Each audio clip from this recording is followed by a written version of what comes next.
Tiga remaja pramuka ini cuma iseng memanggil arwah di pinggiran alas baluran. Tapi mereka tidak pernah membayangkan kalau yang datang bukan satu, tapi banyak. Dan yang lebih menakutkan, arwah-arwah itu tidak mau pulang. Mereka justru mengikuti hingga ke tenda, ke rumah, bahkan sampai sekarang. Ini bukan cerita tentang ritual gagal. Ini kisah tentang sesuatu yang sudah terlanjur dipanggil dan menolak untuk dilepas.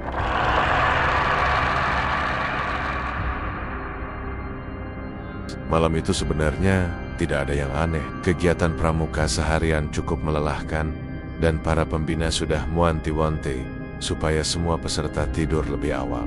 Api unggun sudah padam sejak jam 10 malam. Nyala arangnya tinggal merah kecil yang sesekali mengeluarkan letupan pelan. Di dalam tenda, anak-anak seharusnya sudah terlelap, tapi kenyataannya, tiga anak justru mulai berulah. Raka, anak paling jahil di sekolah itu, sibuk mengutak-atik senter sambil cekikikan. Dimas, yang sok berani tapi aslinya penakut, cuma pura-pura santai. Bimo, si pendiam yang gampang panik, duduk gelisah sambil menatap pintu tenda yang setengah terbuka. "Masa tidur jam segini? Sayang momen bro," bisik Raka. Dimas menguap, tapi matanya menyipit curiga. "Mau ngapain lagi? Jangan macem-macem lah. Ini baluran, bukan lapangan sekolah." Raka tersenyum lebar, senyum yang biasanya pertanda ide gila. "Cuma ritual kecil. Kita coba panggil arwah." "Seru kan? Sekalian buat konten." Bimo langsung menelan ludah. "Raka, kita di pinggir hutan loh, di baluran lagi. Kau nggak takut apa?" "Terserah kalian deh, aku berangkat sendiri," jawab Raka sambil merangkak keluar tenda. Dimas dan Bimo otomatis saling pandang. Mau tidak mau, mereka ikut. Bukan karena berani, tapi karena kalau ditinggal Raka seenaknya, nanti dia cerita ke temonmen dan mereka bakal dibilang pengecut. Begitu keluar dari tenda, hembusan angin malam langsung menyergap. Udara lembab khas hutan membuat kulit merinding. Di kejauhan terdengar suara binatang, entah burung malam, entah hewan liar, yang suaranya nyaring dan tidak familiar. Langit gelap tanpa bulan, hanya bintang yang terlihat samar-samar di antara renting-renting pohon. Mereka berjalan sekitar 3 menit, sampai tiba di sebuah tanah lapang kecil. Tidak ada apa-apa di sana, kecuali sebuah pohon besar yang berdiri sendirian. Pohon itu tampak tua, kulit batangnya hitam kecoklatan, dan bentuknya seperti membungkuk ke arah mereka. "Pas, di sini aja," kata Raka sambil jongkok dan menggambar lingkaran di tanah. Dimas memelototkan mata. "Kau yakin pohonnya kayak ngeliatin kita? Tahu nggak, kau kebanyakan nonton film horor," balas Raka cuek. Mereka menyalakan 4 lilin kecil, menaruhnya di sudut lingkaran tanah yang seolah-olah dibuat untuk sesuatu yang serius. Tapi semua itu cuma hasil googling Raka 5 menit sebelumnya. Ritual yang diambil dari forum internet, entah benar entah cuma prank. Raka duduk bersila, membuka ponselnya, dan mulai membaca mantra yang suaranya dibuat seram-seram. Dimas dan Bimo ikut duduk, tapi jelas tidak nyaman sejak awal. Pada detik-detik pertama, tidak ada yang terjadi. Lilin tetap menyala, angin bertiup biasa saja, dan suasana malam hutan masih terdengar normal. Tapi setelah sekitar 20 detik, tanah di depan mereka bergetar sangat halus. Tidak sampai membuat mereka terpental, tapi cukup untuk membuat bulu kuduk berdiri. Dimas langsung menegang. "Kau ngerasain tadi?" Belum sempat Raka menjawab, angin yang tadinya sejuk berubah menjadi dingin menggigit. Benar-benar dingin, seperti udara dari dalam ruangan kosong yang tidak pernah tersentuh manusia. Cahaya lilin bergoyang, 1 lilin padam, lalu lilin kedua ikut mati. 2 sisanya menyusul, tanpa ada angin kuat, tanpa alasan. Bimo mulai panik. "Raka, kita balik aja." "Serius?" Raka menelan ludah. Suaranya berubah lebih pelan. "Ya, sebentar lagi." Namun sesuatu di belakang mereka terdengar bergerak. Suara seperti ranting patah pelan, lalu hening. Seolah-olah ada yang melangkah sangat perlahan. Bimo membalikkan badan duluan, dan saat dia menatap ke arah pohon besar itu, dia langsung jatuh terduduk. "Raka," gumamnya sambil menunjuk dengan tangan gemetar. Raka dan Dimas serempak menoleh. Di bawah pohon besar itu, berdiri sosok hitam tinggi. Posturnya seperti manusia, tapi bentuknya tidak solid.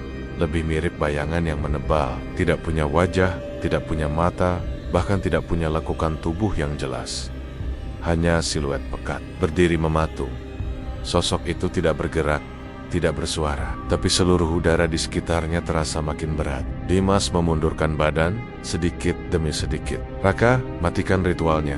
Matikan, cepet." Raka mau bangkit, tapi sosok itu melangkah satu langkah ke depan. Langkahnya tidak menimbulkan suara, tapi tanah bergetar tipis. Setiap kali kakinya menyentuh tanah, perlahan tapi pasti, sosok itu mendekati mereka. Lalu suara dari kejauhan muncul, suara yang lebih aneh, jeritan panjang, berulang, seperti suara seseorang yang menahan sakit atau menangis keras dalam kegelapan. Bukan satu suara, tapi banyak, tumpang tindih. Suara itu bergerak mendekat, semakin lama semakin jelas. Dimas meneguk ludah dan berbisik lirih. "Raka, demi Tuhan, arwahnya nggak datang sendirian." Raka terpaku. Bimo mulai terisak. Malam itu, di tengah pinggiran, alas baluran, 3 remaja SMA baru menyadari satu hal. Mereka sudah memanggil sesuatu, dan apapun yang datang, sekarang sedang memanggil teman-temannya. Begitu mereka benar-benar sadar bahwa suara-suara itu datang dari banyak arah, panik langsung mengambil alih tubuh 3 remaja itu. Mereka tidak lagi berpikir panjang. Raka, Dimas, dan Bimo langsung berlari sekencang-kencangnya.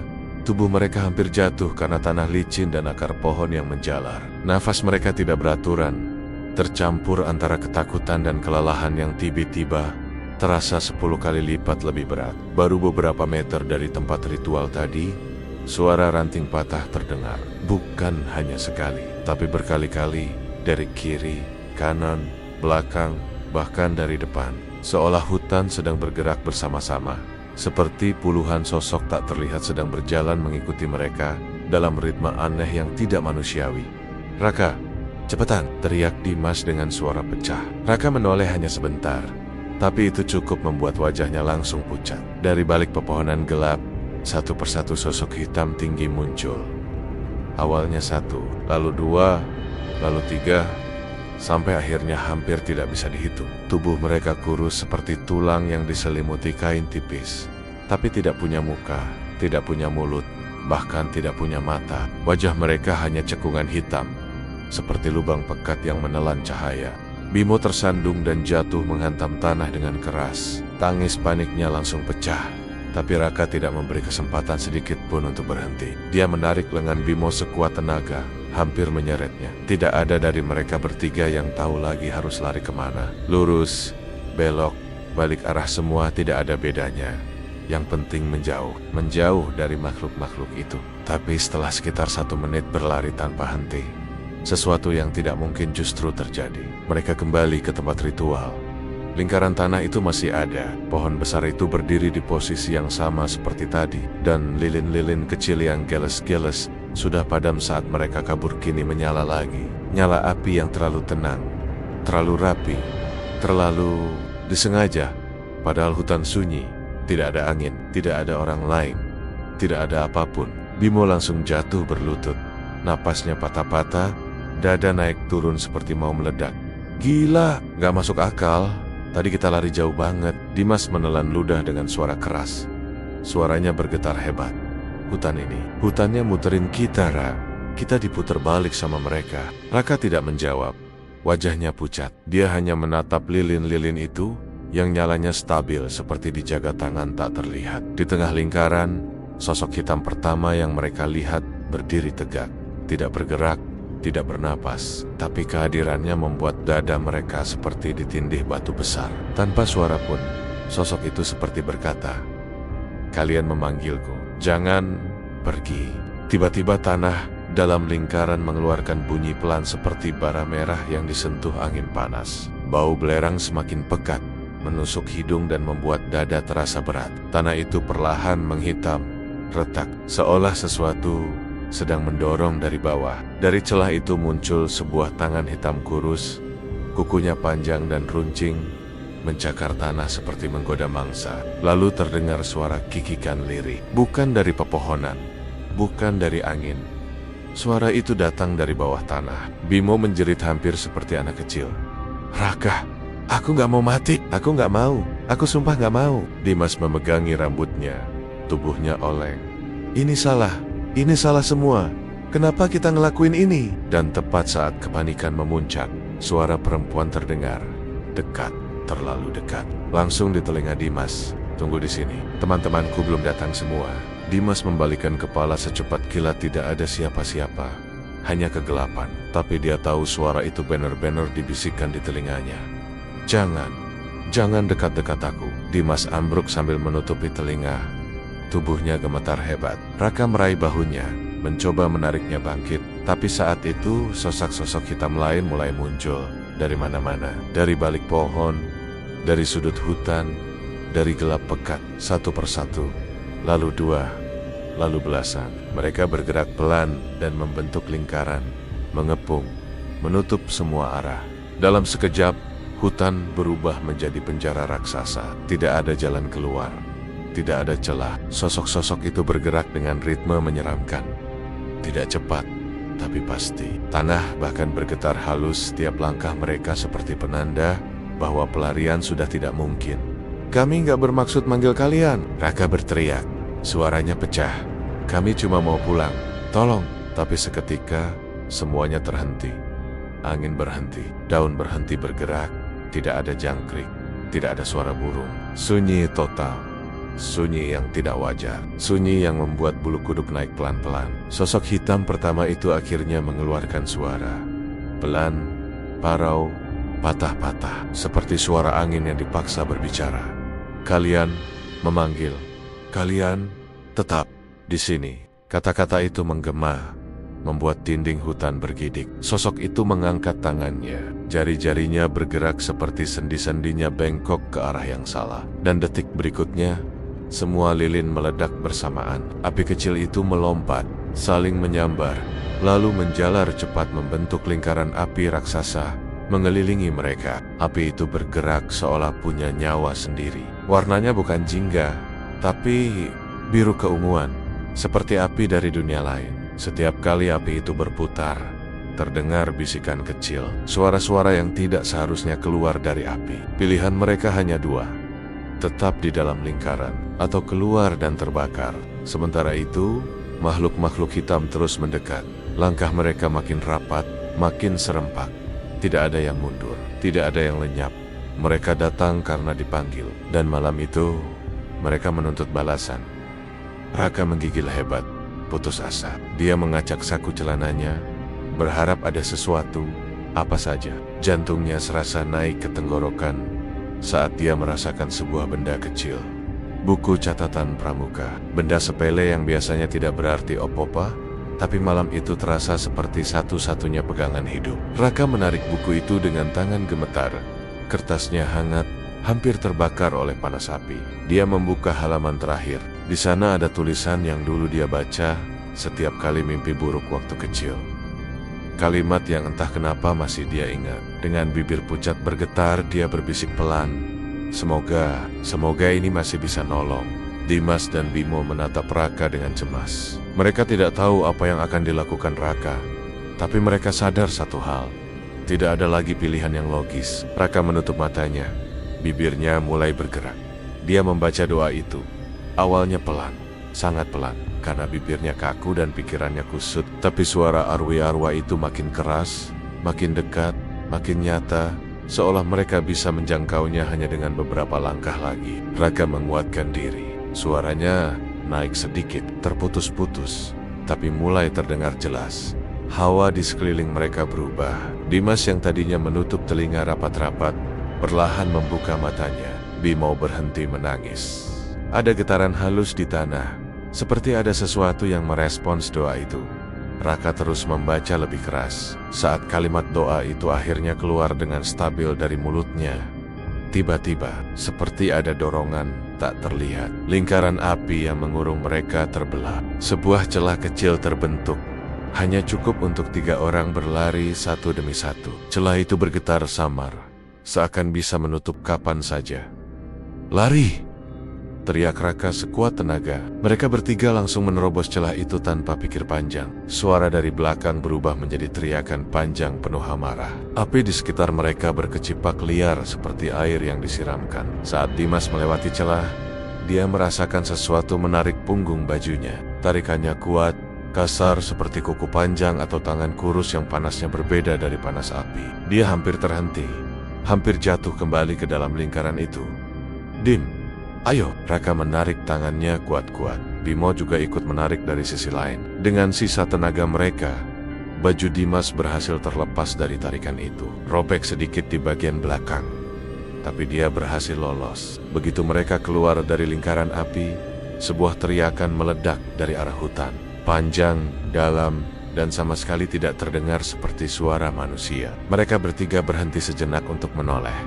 Sosok-sosok itu semua berdiri diam, tidak mendekat, tidak mengejar, tapi juga tidak hilang. Mereka hanya berdiri menonton, seperti batang-batang hitam yang hidup. Sorotan kosong tanpa wajah itu mengarah tepat ke mereka, mengirim sebuah pesan tanpa suara. "Kami ingat wajah kalian." Ketiganya langsung lari tanpa menengok lagi.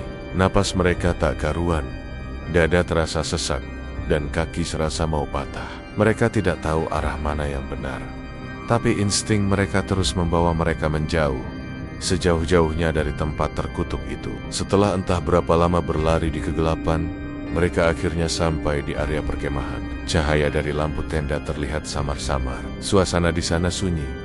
Anak-anak pramuka lain masih terlelap. Seorang pembina yang sedang ronda melihat mereka datang dengan kondisi kacau balau. Wajah mereka pucat, pakaian kotor, mata merah, dan tubuh gemetar hebat. "Astaga, kalian kenapa?" Suara pembina itu terdengar panik. Tapi tiga remaja itu bahkan tidak sanggup bicara. Dimas hanya bisa terduduk sambil memegangi kepala. Bimo muntah di depan tenda, dan Raka hanya memeluk dirinya sendiri sambil menatap tanah dengan pandangan kosong. Pembina itu langsung mengambil keputusan. Dia tahu ada sesuatu yang sangat salah. Dia melarang siapapun keluar dari tenda sampai pagi. Dia menutup semua akses, memasang lampu tambahan, dan duduk berjaga di depan pintu tenda dengan ekspresi khawatir. Dia tidak tahu apa yang terjadi pada mereka, tapi dia tahu itu bukanlah sesuatu yang biasa. Malam itu, Raka, Dimas, dan Bimo tidak bisa tidur. Setiap kali mereka mencoba memejamkan mata, bayangan lingkaran api, suara arwah-arwah penasaran, dan tatapan kosong sosok-sosok hitam itu muncul lagi di benak mereka. Dada mereka sesak, napas terasa pendek, seolah pengalaman mengerikan tadi belum benar-benar selesai. Keesokan paginya, setelah berdiskusi singkat, sang pembina memutuskan untuk membawa ketiganya pulang lebih dulu dengan alasan sakit. Tidak ada yang menyangkal, tidak ada yang bertanya lebih jauh. Wajah dan mata mereka sudah menceritakan segalanya. Mereka hanya ingin pergi dari hutan itu. Setibanya di rumah masing-masing, mereka mencoba kembali ke kehidupan normal. Tapi malam itu, kejadian-kejadian menyeramkan mulai terjadi, membuktikan bahwa teror itu mengikuti mereka pulang. Di kamar Roka, pintu lemari pakaiannya tiba-tiba terbuka sendiri dengan sangat perlahan. Tidak ada angin, tidak ada yang menyentuhnya. Engselnya bahkan tidak mengeluarkan suara sedikit pun, seolah ada seseorang yang sengaja membukanya dengan hati-hati. Lalu, Raka mendengar suara langkah kecil dari dalam lemari. Bukan langkah hewan pengerat, bukan bunyi barang yang jatuh, tapi langkah seperti kaki seseorang yang tidak ingin terlihat. Raka membeku di tempat tidurnya. Dia tidak berani mendekat. Dia tidak berani memanggil siapapun. Dia hanya bisa menatap pintu lemari yang terbuka itu sampai pagi menjelang. Di rumah Dimas, teror datang dalam bentuk yang berbeda. Lampu kamarnya mulai menyala dan mati berulang-ulang tanpa sebab. Kadang cepat, kadang lambat, seolah ada yang sedang iseng memainkan saklar. Setiap kali lampu mati, dalam sepersekian detik kegelapan itu, Dimas bisa melihat siluet hitam tinggi berdiri di ujung kamarnya. Sosok itu tidak bergerak, hanya menatap. Ketika lampu menyala kembali, siluet itu menghilang. Tapi Dimas tahu dia tidak salah lihat. Bayangan itu sama persis dengan sosok-sosok yang dia lihat di hutan. Sementara itu di Rama Bimo, terornya dimulai tepat pada jam 2 pagi. Selalu ada ketukan di jendela kamarnya. Tidak keras, tidak juga terlalu pelan, tapi ritmenya aneh. 3 kali ketukan, berhenti sejenak, lalu 3 kali ketukan lagi. Seperti seseorang ingin memastikan dia mendengarnya. Saat Bimo akhirnya memberanikan diri mengintip dari balik tirai, tidak ada siapapun di luar sana. Tapi matanya menangkap sesuatu yang membuat darahnya membeku. Di kaca jendelanya mulai tampak berkak-berkak sidik jari yang panjang. Jauh lebih panjang dari tangan manusia normal. Bentuknya bukan sidik jari biasa, tapi lebih mirip goresan garis-garis tipis, seperti bekas kuku yang sangat tajam. Semakin hari, kejadian itu semakin intens dan semakin menakutkan. Mereka bertiga mencoba saling menghubungi lewat pesan singkat untuk berbagi cerita. Tapi setiap kali mereka mulai mengetik tentang apa yang mereka alami, pesan mereka selalu gagal terkirim atau tiba-tiba terhapus dengan sendirinya sebelum sempat dibaca. Seolah-olah ada sesuatu yang tidak ingin mereka membicarakan hal ini. Satu hal akhirnya menjadi sangat jelas dan menakutkan. Arwah-arwah dari alas baluran itu mungkin tidak bisa keluar sepenuhnya dari hutan keramat itu. Tapi mereka tahu wajah yang telah memanggilnya. Mereka tahu suara ketakutan yang keluar dari tenggorokan tiga remaja itu. Dan mereka belum selesai teror ini. Bahkan belum banner-banner dimulai,